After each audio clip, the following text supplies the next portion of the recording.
let me come to South Asian region now. Now, South Asian region is a very unfortunate region. It includes Pakistan, India, Sri Lanka, Bangladesh, Nepal, Kashmir, Bhutan, and North China. So this region actually has 25%, 20 to 25% of world's population.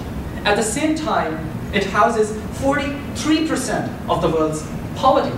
46% of global illiterate population resides in this region. At this point, our contribution to the global economy is only 2%. And the per capita income of this whole region is only $440. Yet, despite all of these figures, this is the most explosive region in the world.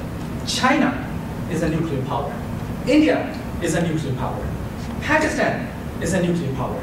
In past 60 years, Pakistan, due to political turmoil, lost 4 of its leaders, head of states. India lost 3 heads of states. In fact, in 1948, Mr. Gandhi, who was the founding father of India, was shot dead by a Hindu extremist. In 1984, Miss Indira Gandhi, the first female Prime Minister of India, she was shot dead by her Sikh bodyguard, who also comes from a minority. Again, in late 1980s, Mr. Rajiv Gandhi, the Prime Minister of India and son of Miss Indira Gandhi, he was killed in a bomb blast by a Tamil, again a local minority separatist leader. Sri Lanka, we all know they have the deadliest terrorist movements going on over there, Tamil fighting tigers. Bangladesh, in its history of 35 years, it has lost 2 of its heads of states in assassinations. Nepal, a Maoist movement, very violent movement is going on there right now.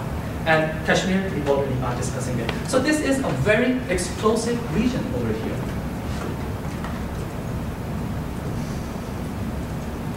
Well, despite all this, now while all these problems were going on between India, we were having war, Pakistan and India again and again, after 10 years, every 10 years, like as I mentioned, in 65 we had a war, 71 we had a war, in 1980s we had a war, in 1999 and 2000 we were very close to another war. 9/11 happened. Well, 9/11 happened, and the Frankensteins, which America, Saudi Arabia, and Pakistan created in 1970s and 1980s in order to counter Soviet Union. Well, and after the collapse of the Soviet Union in Afghanistan, they were abandoned. They had turned into Taliban. And the Taliban has started fostering or giving support to Al-Qaeda. And this became a root cause of 9/11. When 9/11 happened, Pakistan decided to become a frontline ally in this war with America. It became a frontline ally.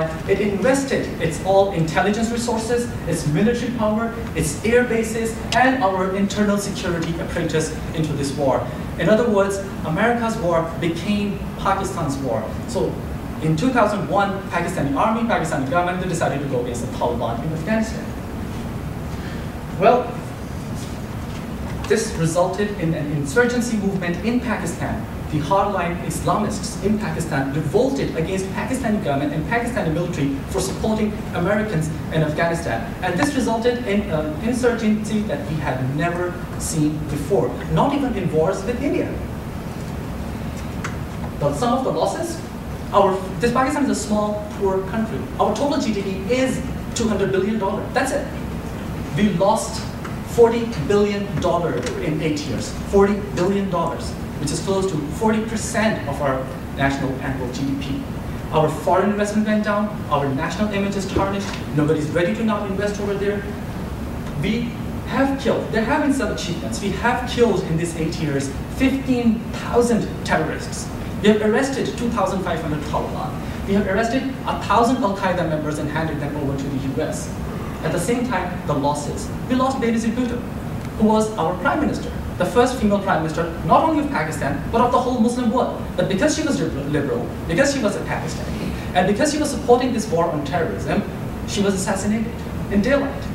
We have lost in these 8 years 8,000 civilians, 3,000 security forces, 2 million refugees.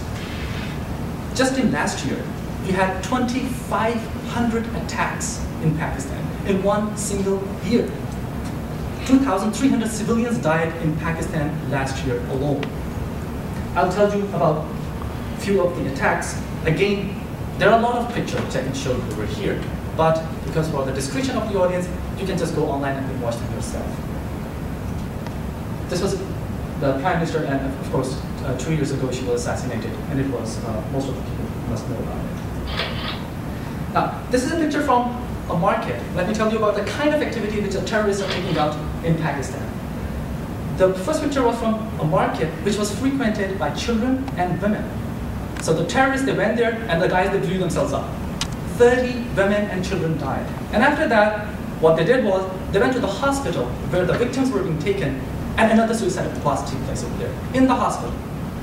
This is a picture from one of the universities in Islamabad, the city where I come from. It's a female university. So the guy went there in the female cafeteria, blew himself up, killing 3 students. At the same time, injuring 6 female students. Many of them lost their limbs, their hands, and of their organs.